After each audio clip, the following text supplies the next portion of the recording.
reason to not go into debt for your Christmas presents.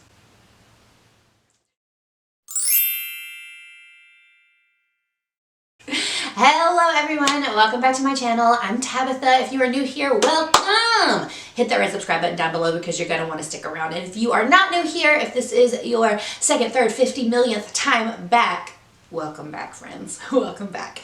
Today, we're talking that money. That money. Why, no, you're too old for that. Today, we are talking money, the B word that you don't like. Budget, my friends, budget. It is not a bad word. In fact, it is your friend, and especially during the holiday season, because 1 in 4 Americans will go into debt this holiday season. Not me, girl. Have I done it before? Yes. Raise my hand high to the sky because I am not perfect and I have had hardly any money for Christmas and I still wanted to buy gifts and I didn't want to be that person. And so you know what? Put it on a credit card. Had to pay it off throughout the year. And guys, it's just not worth it. It's just not worth it, and there are ways we can get around that. So let's talk about Christmas budgeting and how you can set yourself up for success for this holiday season and not be so stressed out that you can actually enjoy yourself, enjoy your family, and enjoy the presents that you do have to give. So keep on watching. First things first, you gotta set a realistic budget, okay? If you only have like $300 to $400 of excess income a month that you can just kind of use at your own disposal, do not think that you're going to be able to spend $1,000 in December for Christmas if you haven't budgeted throughout the year. Which I know you're seeing this closer to the holiday season, so if you haven't been budgeting throughout the year, don't worry, we're still gonna make it work, friends. But ideally, it would be wonderful if we could all set aside a little money each month. That way when it gets to December, it doesn't even really hit us at all because we've already been setting aside. But I'm not gonna lie to you, I have not been setting aside for Christmas this year, and I'm in the boat where I've got to figure out the holiday season without going into debt and without it taking a major hit from my bank account. So depending upon your discretionary spending that you have each month, the money that you have left over that you can put towards whatever will, obviously determine your budget for the holiday season. But the goal is to set a realistic budget. What can that look like? What are you expecting to spend per person? I know it might seem weird to like write your mom's name down and write a dollar amount beside mom. Mom's worth more than that, we know. But you want to be realistic about how much you're expecting to spend on mom so that you don't go above it. And don't play the game like I play, okay? Don't be like, I'm going to spend $50 on mom and then I'm going to buy something that's $49.99. Because girl, that does not come out to $50 once tax hits, and you know it. So our goal is with tax and all, whatever number you wrote beside mom's name, you're staying under. And you got to keep track of that. And you got to keep track of it with the other people in your life. If you're single as a Pringle and you're making your Christmas list and you ain't got nobody else to keep track of, great. But if you are married, you need a document that can be shared, whether that be a Google Doc, whether that be a notes on your phone that each person can edit. You need a document that is shareable. That way if you're the one that's buying presents and you're updating your husband, or maybe if your husband has input or if he's buying things or whatever, you're staying on track. And then you also have an accountability partner. Because if you don't have your spouse or your partner in on your finances, and if you're not tag teaming to conquer life together, what are you even doing? What are you doing? So let's take it in. Let's do a little soul searching. No, for real, this is a serious moment, so forgive me. I think you need to check your heart out. You need to check your heart out, and you need to figure out, who are you comparing yourself to? Okay? Because if you are comparing yourself to someone who is living a different lifestyle than you, who has a different income level as you, and you're expecting to give the same amount or to appear to give the same amount as that person or to be as luxurious as that person, you have already set yourself up for failure and for heartbreak and for stress. Like, why? We don't have time for that. We don't have time for that. So going back to the reasonable budget, what is reasonable to expect from your holiday season? And can you live with that? Because you should be able to live with that, because once again, we got all the reasons to be blessed, okay? We've got all the reasons to be thankful and to be grateful for our lives, even when bad things happen or even when things don't go the way we planned. There's always something to be grateful for. So you need to figure out what's realistic for your holiday season, and you need to decide that you are content with that.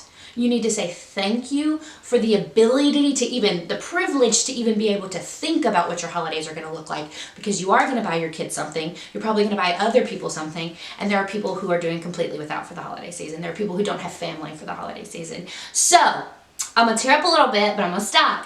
So even if you feel like you can't keep up with so-and-so that you want to, you need to check it. You need to check it right there, because you're blessed. You have so much to be grateful for. All right, let's pull it on in. Wow, got myself on that one.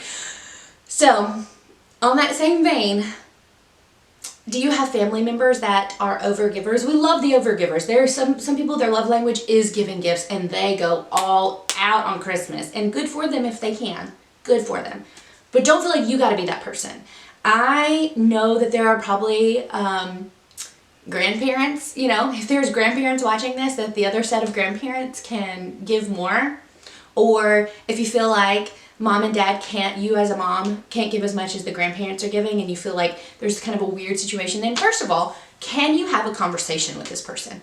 Can you discuss what the holiday and the giving season looks like for everyone? Not that you're trying to like rain on their parade or tell them what to do with their own money, but just how can we collectively enjoy this season? Where can I give a little? Where can they give a little less, you know? How can we make this holiday season enjoyable for everyone? So this holiday season, why not focus on quality of gifted items over the quantity of gifted items?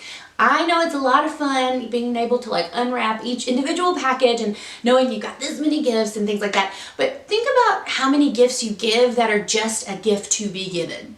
Does that make sense? So like, for instance, say you've got a sister-in-law and you're just like, I'll just buy her this candle. I'll just buy her this scarf. So because you've given her something, but how much thought went into what she likes, what she needs, what she wants. And sometimes it's really hard to buy for people because you're like, oh, they buy themselves everything. They've got everything. Well, all it takes is a little bit of creativity, a little bit of ingenuity. And sometimes I think the best presents are presents that maybe didn't even cost that much at all, but show a great deal of thought. So that leads me into some DIY presents, some DIY gifts for this year. Easy things that really can be super cool and fun. So I'm going to share, I have 5 shared in a blog post, and I'm going to link that up for you guys, but I'm going to share 2 with you right now, and then you can check out the rest on the blog post. So first thing I would suggest is going to a thrift store and finding a pretty teacup like this. I love china like this, and this is so gorgeous. It's easy peasy to make a candle at home inside a teacup like this. And then I've seen it also, if you get a clear teacup or coffee mug, you can do a pressed flower on the outside around and then put your candle on the inside. So you can make it different scented candles, soy candles, because as we know, we're trying to become more aware of the things that we're letting come into our body, even through like breathing. So people are very much aware of burning different kinds of wax or burning different smells that are bad for us. So do an essential oil, do a soy candle. It's super easy peasy. You can find a teacup like this from the thrift store for like $1, maybe a little more, maybe a little less. And then the stuff to go inside the candles, you can make a ton from the amount that you get. I'll have stuff linked below for you guys. But this is a super easy, beautiful way. Think about their home decor, think about what they like, especially if someone loves to do a lot of self-care, if they love candles.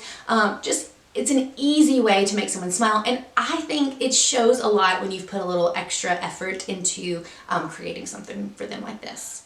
So another really fun DIY project is DIY perfume. I am so excited. I'm going to be doing some of these this year, so maybe I'm not spoiling it for some of my family who may be watching.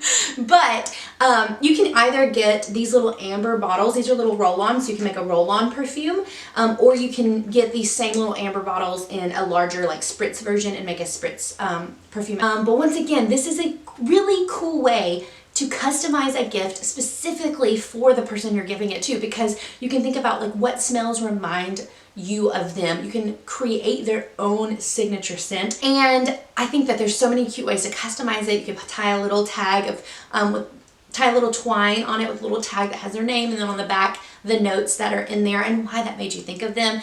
I just think that that is a really, really cool way to have a super personalized gift. And once again, just like the amount of thought that went into that. Like, I think it's great. I think it's really cool. So if you guys want to see the other DIY gifts, remember, do click down below and check out the blog post. And I hope you really have enjoyed this Christmas budget video about how you can enjoy the holiday season and how you can just not stress and not go into debt, and just learning to be content with where you are in this holiday season, not where everybody else is, you know. So remember to give this video a like and leave me a comment down below letting me know what your favorite DIY Christmas gift is. And until next time, guys, remember that you are loved, you are valued, and you are worthy.